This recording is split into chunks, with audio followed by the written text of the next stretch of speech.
All right, let's just paint a picture here. Imagine a massive battlefield, Kurukshetra. You've got two huge armies facing off, and they're filled with family, cousins, teachers, old friends, all ready to go to war.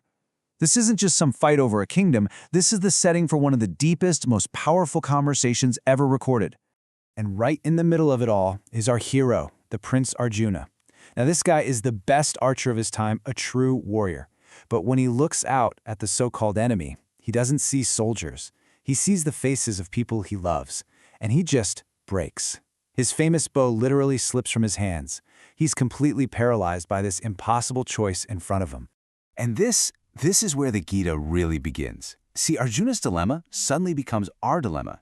He's trapped between his duty as a warrior and his love for his family, and every option feels devastatingly wrong. It's a question we all face, maybe not on a battlefield, but in our own lives. What in the world do you do when there's no clear right answer? So, Arjuna's guide is his charioteer, who just so happens to be the divine Lord Krishna in disguise. Now, you'd think Krishna would give him a pep talk, right? Some kind of battle strategy? Nope. He goes way deeper. He starts with the most fundamental truth there is, a lesson meant to completely change how Arjuna sees his grief. Krishna starts with a simple, hard fact.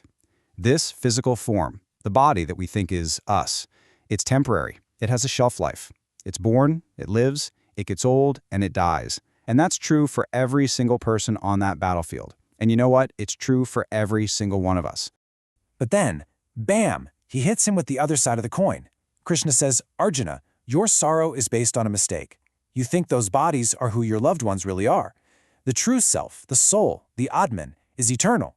It can't be burned, it can't be cut, it can't be killed. It just moves from one body to another, kind of like how we change our clothes.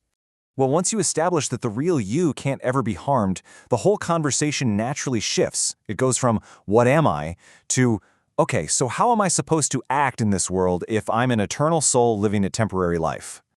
Now this is probably the most famous, most revolutionary idea in the entire Gita. It's called karma yoga. Krishna tells Arjuna to focus on his duty, his dharma, and to do it to the absolute best of his ability. But then, he has to completely let go of the outcome. So, what is karma yoga, really? Think of it as the art of giving your all to whatever you're doing, but without tying your ego and your happiness to the result. It's about doing the work for the sake of the work, for a higher purpose, not just for what you can get out of it. This chart just lays it out so clearly. On the left, that's the life of attachment. It's totally focused on the results, which is basically a recipe for an emotional roller coaster of anxiety and disappointment.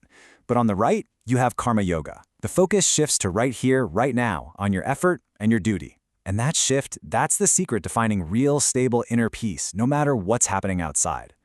Okay, so selfless action and inner peace sound amazing. But how do you actually get there?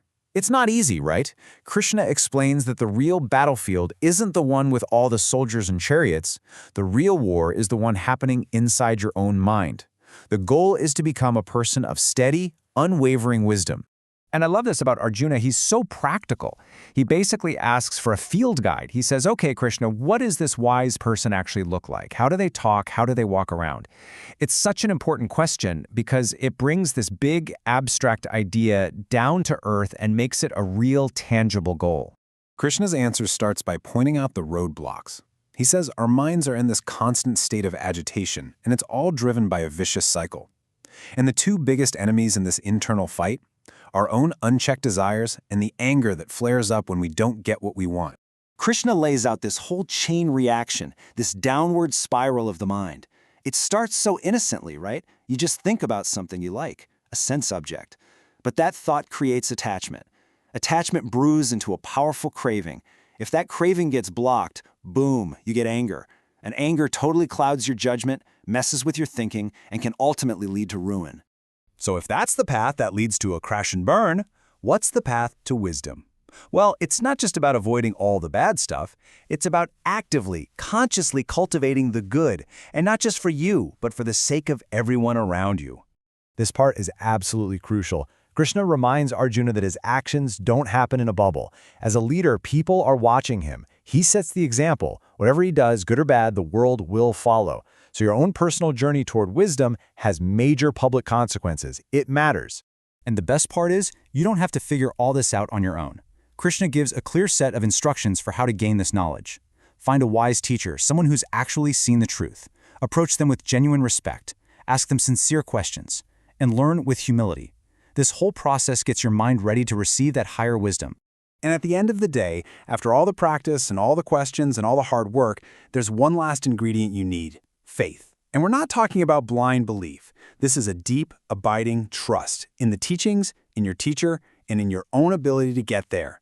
That faith, when you combine it with self-control, is what finally opens the door to a peace that can't be shaken. So we go from Arjuna's absolute rock-bottom moment on a battlefield all the way to a practical roadmap for finding unshakable inner peace. The Gita's first lessons ask us to look beyond the temporary, to act with purpose but without being attached to the prize, and to become the master of our own minds. So the real question is, as you face your own battles, big or small, which one of these powerful lessons will you carry forward?